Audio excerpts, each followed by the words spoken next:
학생들이 싫어해. 어? 알아도 모르는 척. 상관없어요. 자, 그래서 어저께 1차 방정식 때 이런 내용이 동영상에 있어요. 사실은 있는데 이제 조금만 보다 보니까 내용이 다 언급 안 됐잖아요. 그래서 한번 쭉 훑어보면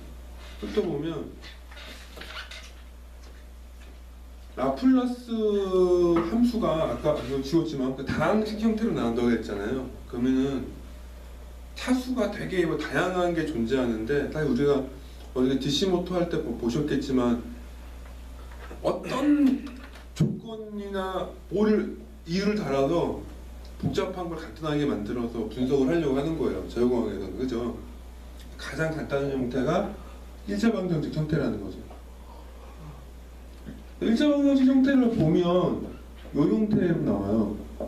전달함수 G는 S의 1차, 차수가 1차죠. 더하기 어떤 상수, 분의 분자. 이게 그러니까 표준 형태로 한다고 상수를 다 넣었더니 좀 복잡해졌어요. 근데 하지만 이해는 하시겠죠. 그러니까 여기 A0랑 B0가 뭐가 됐든 간에 이 형태로 쭉 계산이 되는 거예요, 원래는. 그래서 얘는 라플라스 함수에서 얘가 가장 간단한 형태인데, 얘가 시간 함수 측에서는 감쇄를 하는 지수 함수의 형태예요. 그러니까 요거 그림을 안 그렸지만은 이 지수 함수의 시간에서의 그림은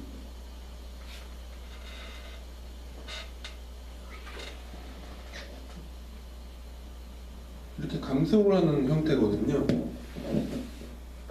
그래서 일종의 필터 같은 역할이다라고 이제 어저께 얘기를 했죠.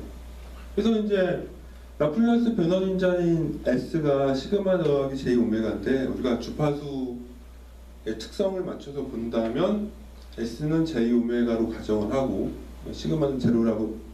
세타가 아닙니다. 제가 계속 세타랑 이거 0이랑 헷갈려서 막 붙었는데 0이에요. 0은 이게 대각으로 그어야 되는 거죠.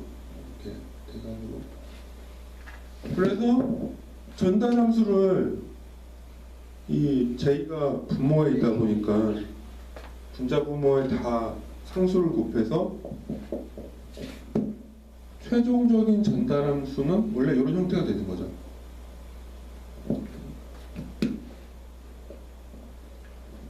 GS는 이제 얘기는 제가 안 하고 있지만은 입력분의 출력의 비다. 그래서 우리가 전달함수를 분석함으로써 입출력 간의 관계나 특징이 없다라고 이제 분석을 하는 거야. 대표적으로 두 가지가 나오는데, 주파수에 대한 크기 값이랑 주파수에 대한 위상값이 나오거든요. 그래서 이 오른쪽 하단에 있는 거는 여기 지울게 알고 여기 오른쪽 해놨으니까 주파수에 대한 크기를 한번 보자는 거죠. 그래서 이 형태의 그 크기는 절대값 씌우면 루트 실수부 제곱 더하기 허수부 제곱이거든요, 공식이. 그래서 좀 간단하게 이해하는 차원에서 A0랑 B0가 1이라고 가정을 해가지고 식이 이렇게 나온다는 걸 우리가 이제 알고 있잖아요. 요 가정이 적용이 된다면, 그러면 그 데시벨, 그 Y축은 데시벨로 넣고, 사실 얘도 X축은 그 로그 스케일로 넣어야 돼요. 그래야지 그림을 딱 이쁘게 나오거든요.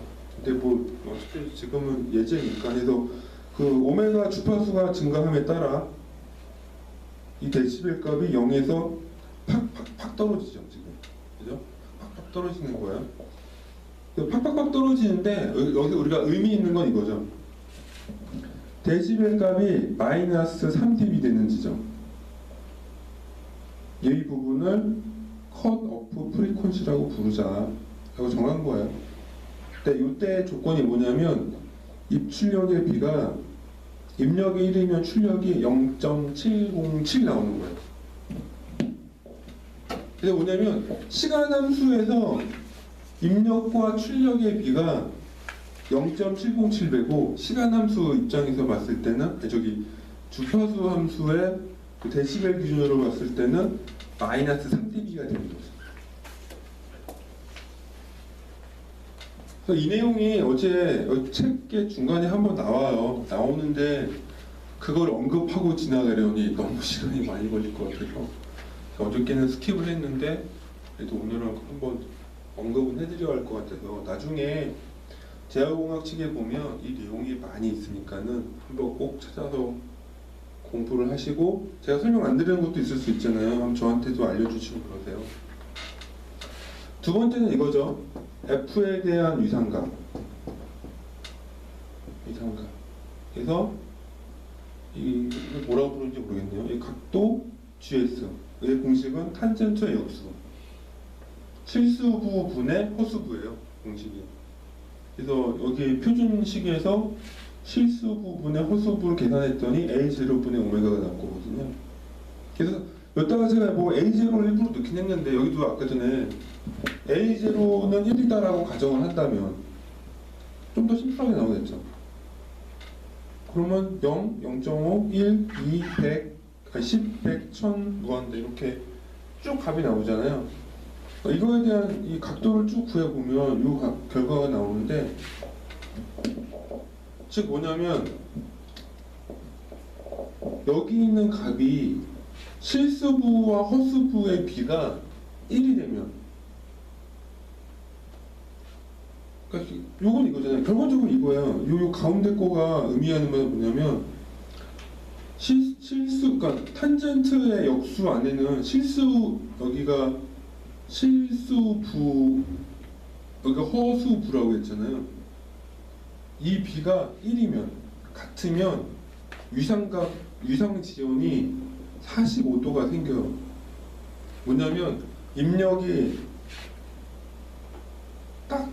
이렇게 들어갔다고 치면 아웃풋은 정확하게 45도가 밀려서 나오는 거예요. 이만큼 위상지연이 생기는 거예요. 45도만큼.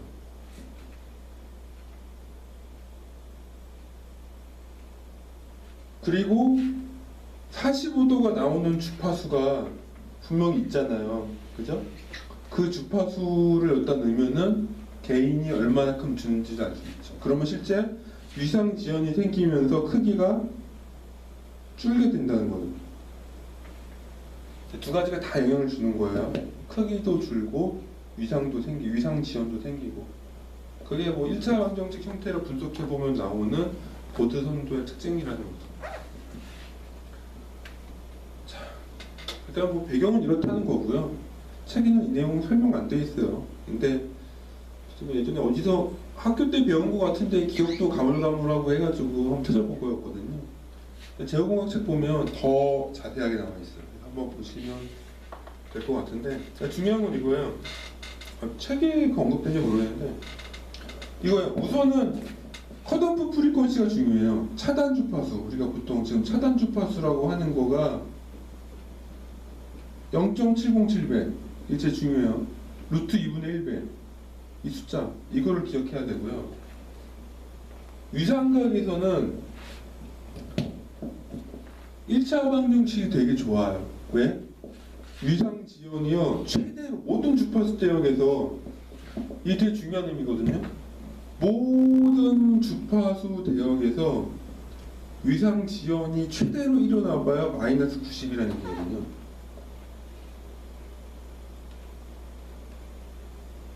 이 의미는. 근데 문제는요. 이제 여기서 이랬잖아요. 근데 2차 방정식은 얘가 한 번 옆에 더 있는 거거든요. 그죠?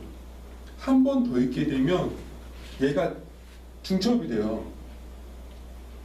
그러니까 위상지연이 180도가 될 수가 있어요. 최대까지 가면.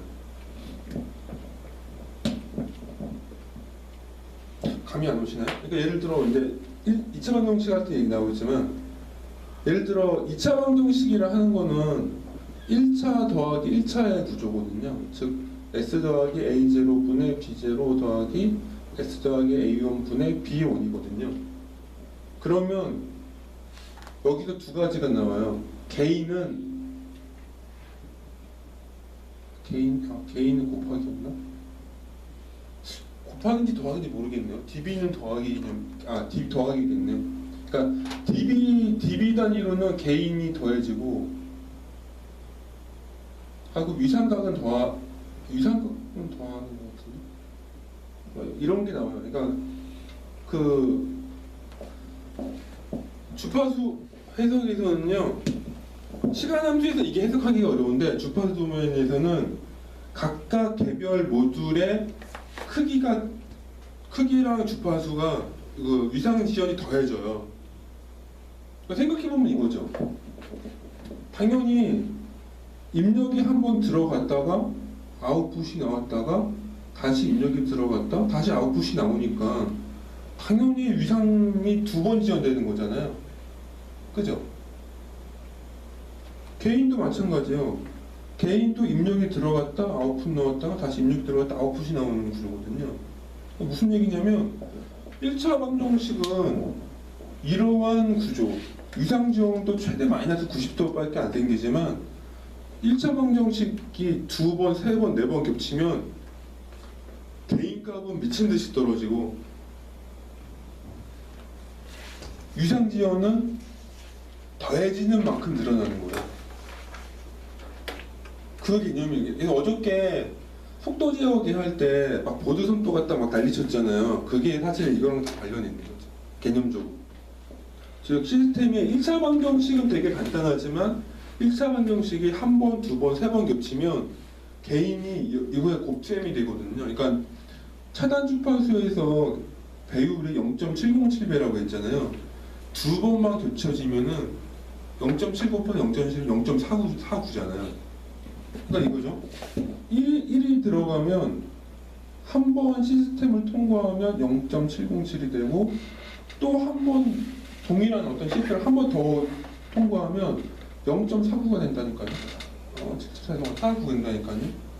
그럼 뭐냐면 1차 방정식에 이거를 두 번만 거치면 개인이 전체적으로는 2분의 1로 감소해버리는 결과가 나오는 거죠. 위상지연은 최대 마이너스 90도라고 생긴다면 두 번 생길 수가 있잖아요. 그러면 위상지연이 180도가 돼요. 그럼 저거는 우리가 안 쓰죠. 위상지연이 180도란 얘기는 입력이 들어갔을 때 위상이 180도가 밀리거든요. 즉 입력과 출력이 뒤집어진 형태가 나와요. 그거는 우리가 보통 언스테이블 상태라고 하거든요. 발산을 할 수 있는 조건이 돼요. 우리가 OPM4에서 그 발진기 설계할 때 위상지연을 180도를 맞추거든요. 그러니까 그게 생기면 안 되는 조건이 180도, 여기에 표현이 안 되지만 밑에 180도 조건이 있거든요. 얘보다 커야 돼요. 이 위상 이 도표가. 그래서 이 마진을 30에서 60을 준대요. 그 내용이 책의 중간에 나와요. 사실 나오는데 어저께 많아서 생각을 한 거죠.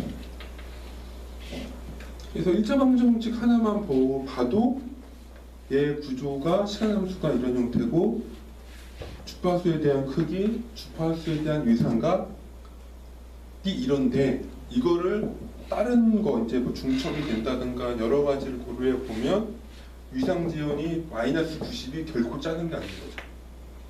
이게 딱 따블이 될 수가 있죠. 최악의 경우에.